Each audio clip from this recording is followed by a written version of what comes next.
Hi there, this is Live Prepper here, and this article I came across called RV Bug Out, and it's with Survival Plan. Bugging out temporarily is what it's talking about. Most bug out situations faced these days are of a temporary nature. Now, saying these days don't mean it's going to always be the case now. They are forced upon people by events such as hurricanes and floods. Where, whatever the indicator is, the temporary refuge needs a place to go and some way to maintain life while waiting for the emergency back home to pass. In cases where home has been destroyed, he will need to relocate quite a bit longer until a new home is built or found. You know, it said he or she, a family, whether you're alone or not, situation in how long we end up living in RV. He will feel quite a bit better about things if he has a good residential plan as well. Uh, it has its positives and it has its disadvantages. If you get a storm warning and you get in the RV, you leaving plenty of time. Unfortunately, some people tend to leave the last minutes on some of that stuff. So, it's hard to say. Now it says, once concern I heard from prepper pals is security. A common threat revolves around the fear that an RV is inherently at risk during a move. And says, I reply that which such may be true in a social society collapse with all the usual expected, you know, TEOT, WKI actors and villains. The average bug out is less likely to encounter roadblocks, raids, and hijacks. My concern has been the security issue at the destination, where the refugees had set up camp, established some sort of daily routine, and sunk roots.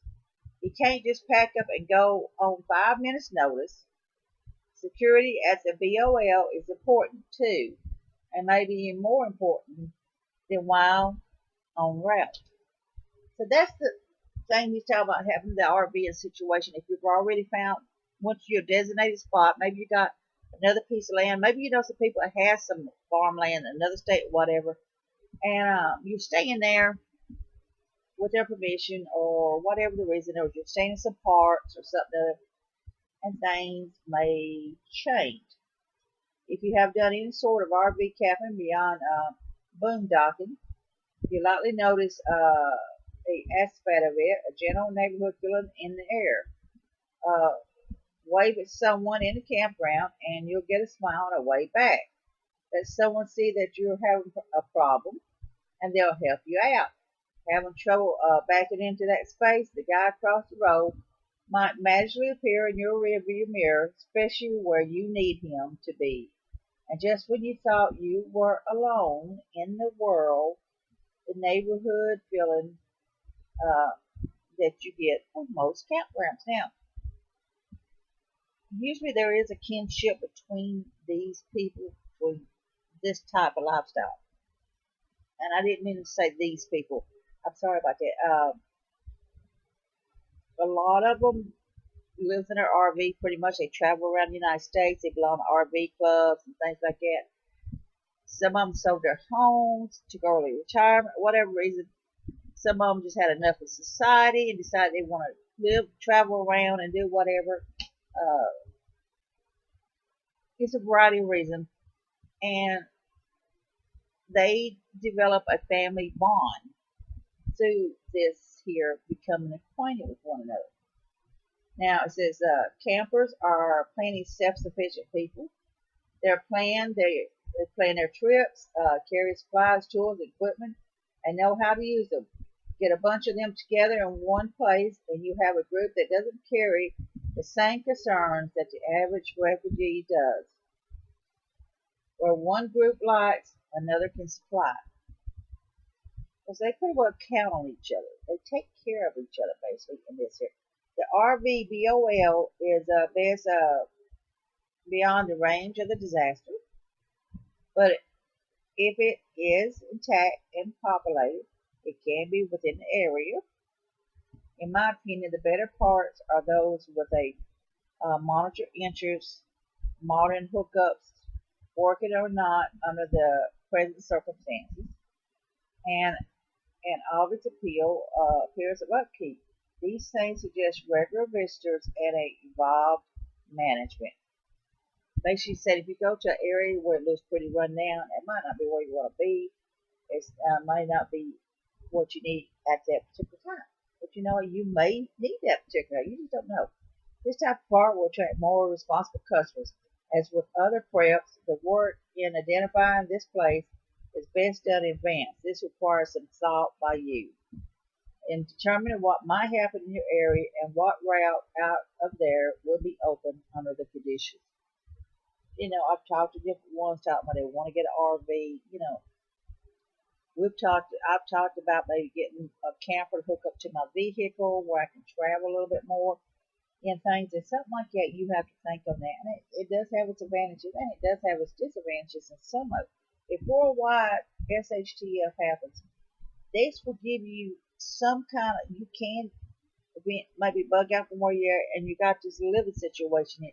But then again, same time, you if worldwide things happen, anything can go wrong. So nothing's foolproof. Uh, Back to the residents and my travels. I met a few strange individuals and couples, but no more than so at the mall. Maybe less so. On the whole, I believe that I can count on them to at least respect my things.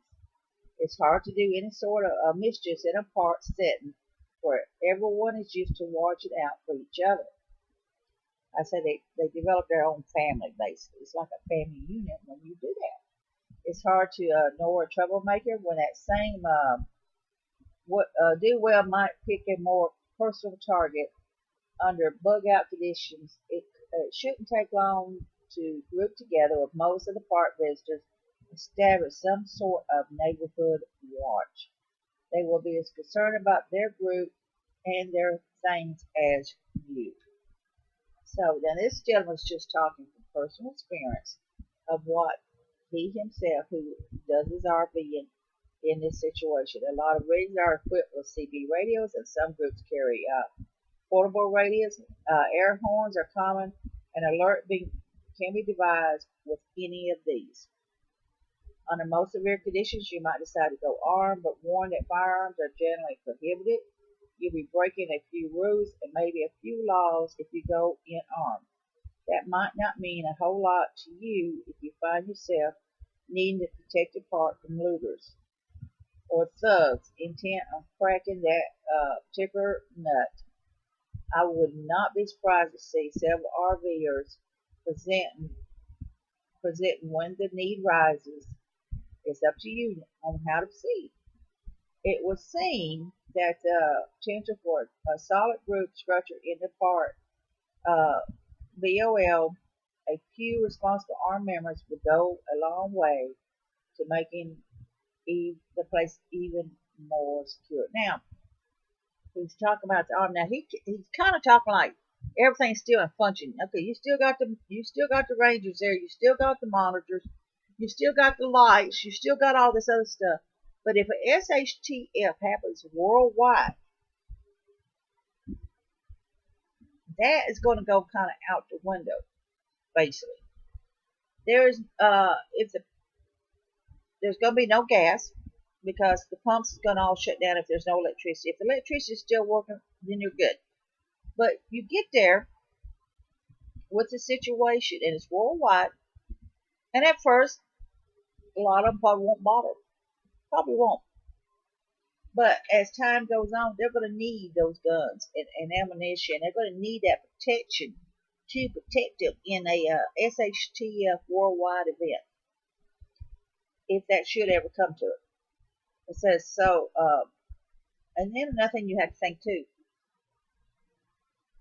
depends on what the worldwide event is. Whether it's going to war with one another. You know, our country could be invaded. The United States could be invaded, So having these RVs in a group does not mean it would be safe at all in that situation because they're going to come looking for them. So, it's got its good points and bad points.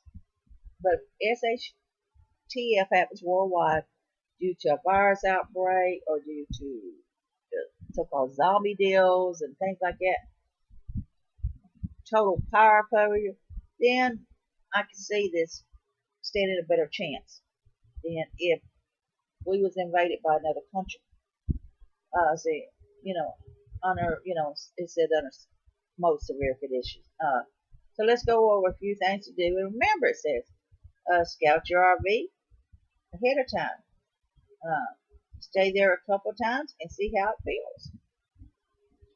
Try to establish a backup location along the way and one near the primary BOL. Determine if you can gain access without a reservation. If SHTF happens worldwide,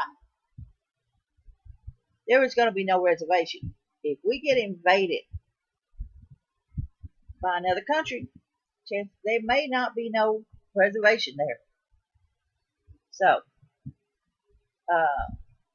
be ready to divide up your backup if the primary location is full or closed.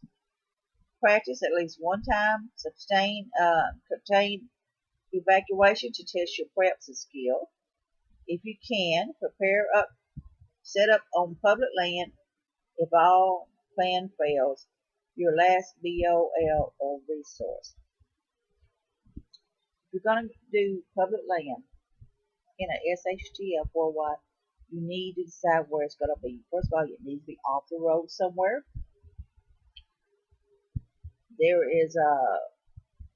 You need to find gravel roads or whatever, and you need to get to know some of these people that might be willing to let you pull their camper back there on that property.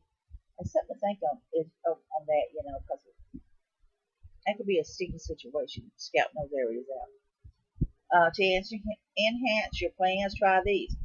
Check into what radio other campers use. If you BOL is a regular haunt of yours, make friends with other regulars. Do a security review of the location and play the bad guy in your evaluation. Get other preppers to sign on with you and test a convoy evacuation and camp plan. If you have a community situation, that's something to think about, and it depends on where you're living at. It has a lot to do with it. There's a lot of pros in this, and there's a lot of cons in this.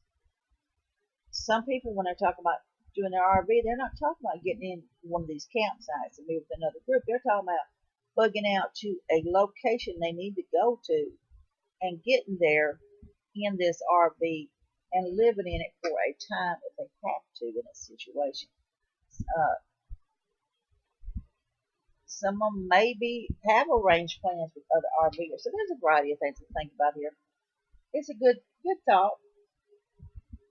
There is a lot of preppers that are going to use RVs as bug out vehicles. So that is something, we can think about. If you own an RV, what is advantages, what is disadvantages, where you're living at, where the woods is at, can you get on private property, what campsites there is, the pros and cons of it. The one drawback with the RV, one of the drawbacks is this. You're traveling in the RV and whatever reason, you break down or you run out of gas or someone comes along and just takes the RV from you, then you're in that situation with no food, no water, no nothing. So even in an RV situation, you need to think about locations where maybe you can have some hidden stashes at. If you know people that's willing to let you bury some stuff on their land or whatever, because they may be preppers themselves. And even not, maybe they're willing to let you, if you can get out there and bury some places, some along the way privately, whether it's in parks or not, just have some stash along the way just in case. So, RV bug out, temporary solution here. Is it good? Is it bad? What's the pros? What's the cons? You let me know. This is Life Prepper here. I want you to be safe, be happy. Bless you.